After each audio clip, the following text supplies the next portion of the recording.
As you can see, Sikhism is a fairly new religion. The question we should pose, though, is what constitutes new? How are religions new? And as compared to what? It is clear that many, quote, new religions derive from ancient traditions such as Buddhism and Hindu, or in the case of Sikhism, Hinduism and Islam. But what constitutes new in the study of religion involves perhaps a new approach to an ancient tradition, a group or a movement that is significantly different in some way from the local religious status quo, etc. And we certainly see that in the case of Sikhism. As Anderson says, Sikhs consider their religion uniquely egalitarian. It originates in the Punjab area of India with Guru Nanak, who lived from 1469 to 1539. It can certainly be seen as a reform movement responding to gender and caste disparities in Indian culture.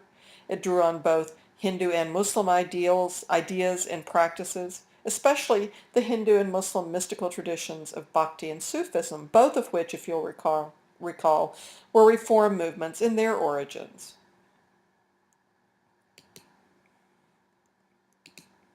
So to be a Sikh is to be a learner and to be a disciple. Now, Guru Nanak presented a radical message that women could be a learner and a disciple, and also have a close relationship with the divine.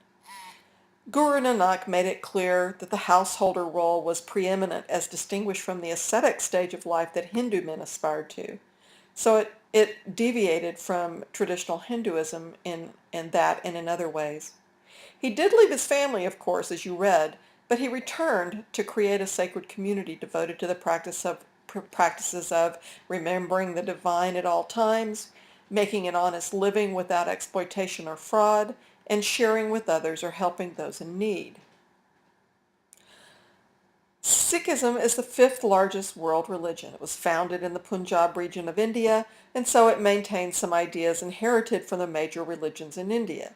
It's very much an embodied religion, and the text itself, the Adi Granth, is thought to not only be eternal, but to also be an embodiment of the gurus. Remarkably, gender equality is embedded in the originating Sikh texts. Sikhism is also monotheistic and has as its goal becoming God-centered, becoming liberated through living a God-centered life. The name for the divine in Sikhism is Akal Puraka, which means timeless being that never dies, or timeless eternal being. This is a gender-neutral name. Though this being is thought to be transcendent, it is also thought to be immanent in all beings, especially in the human heart. Of course, because the guru is male and his words are thought to embody the divine, the divine in Sikhism, like in other patriarchal religions, tends to be associated with the male. Because the divine is so immanent in human beings and in everything in the world, the central problem in Sikhism is not knowing one's true identity, not knowing who one is, because of ego and attachment. Sounds a little like Buddhism, doesn't it? Well, humanity is essentially good in Sikhism, but Maya illusion prevents us from knowing who we are, prevents us from remembering that, as Anderson says, our true essence emanates from God. But in Sikhism, there is no original sin, no idea that women are polluting or polluted, and women are not considered to be temptresses, at least not in the originating scriptures and teachings of the Guru Nanak. The Sikh goal, then, is to become God-centered in everyday life, as I said earlier, in whatever one is doing. Methods for becoming God-centered include meditating on the divine name, devotional singing or reciting from the sacred texts, being scrupulously honest, and by sharing with and helping others. The result is liberation and union with the divine.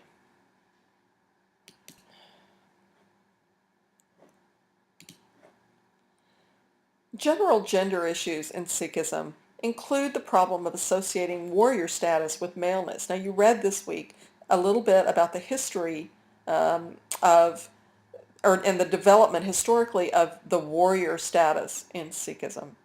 Anderson makes it clear that this theological development resulted in women's losing status because they were not warriors. The issue is closely related to the question of whether to wear the turban and cut the hair or not. This is a very important issue having to do with identity and embodiment. Tradition requires that men do not cut their hair or beards and wear their hair long under a turban. This has become what Anderson and Young call, quote, the ultimate male signifier. However, more and more young Sikh women are choosing to make that their identity marker as well, especially if they want to distinguish themselves from Hindu and Muslim women in India, where most Sikh women live.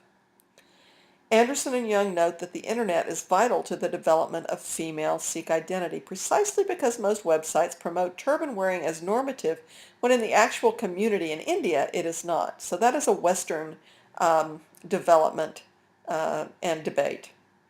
Therefore, it is becoming a symbol for the battle over what constitutes a real Sikh woman.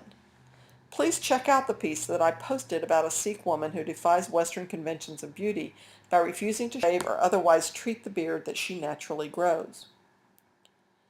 Another gender issue is the convention around marriage in Sikhism.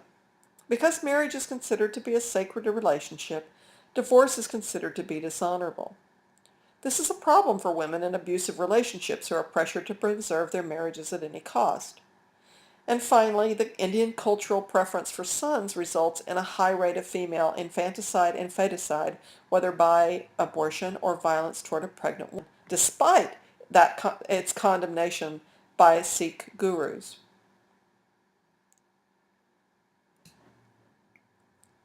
It seems clear that Sikh women face significant problems in relation to the ostensible gender equality their religion is committed to. In large part, this is because of the prevailing patriarchal attitudes about women in the locations of the largest Sikh communities, especially India, of course, where most Sikh women live. Not only do women not have access to all religious observances and roles within the religion, they are also the victims of various kinds of violence, not only mistreatment within the Sikh community, but also as targets of Hindu and Muslim violence. Sikh egalitarian principles are have a difficult time to be fully expressed when they're pitted against general Indian values of modesty and honor and purity and pollution. So despite what the texts say, women in India are considered impure when they menstruate, despite what the gurus taught about this. The essay titled Breaking the Silence Around Punjabi Sikh Women labels one of those problems invisibility. This specifically refers to the fact that a lot of women's concerns get swept under the carpet. One feminist Sikh blogger writes that Sikhs are not living the way they should. Quote, Punjabi culture is hyper-masculine, she says. It's hard to disagree with this while keeping a straight face.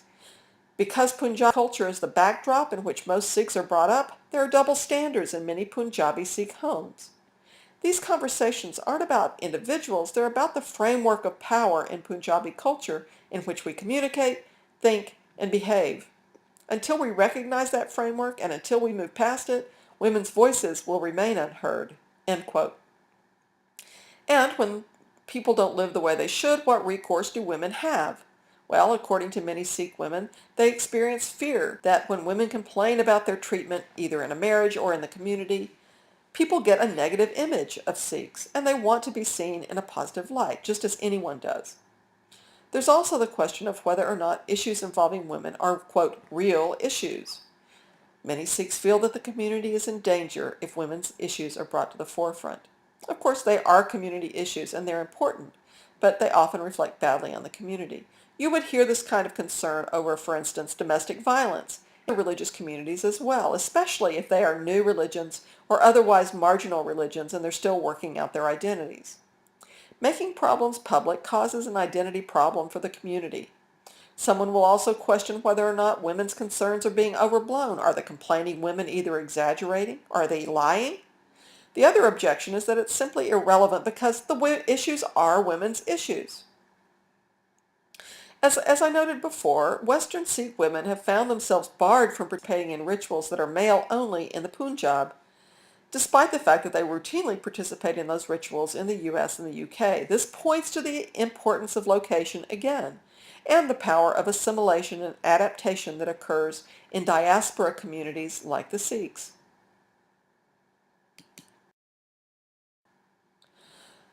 As I said earlier, one of the most fascinating things about how Sikh identity has changed is the discourse around women wearing turbans outlined in your readings this week.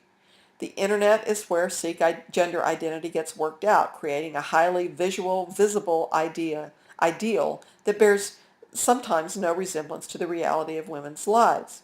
As I said earlier, most Sikh women do not wear the turban. Regardless, the power of these images creates the idea that wearing the turban is normative. And wearing the turban can be a statement of the demand for gender equality as well as demand for recognition of women as warriors on par with warriors in Sikh history.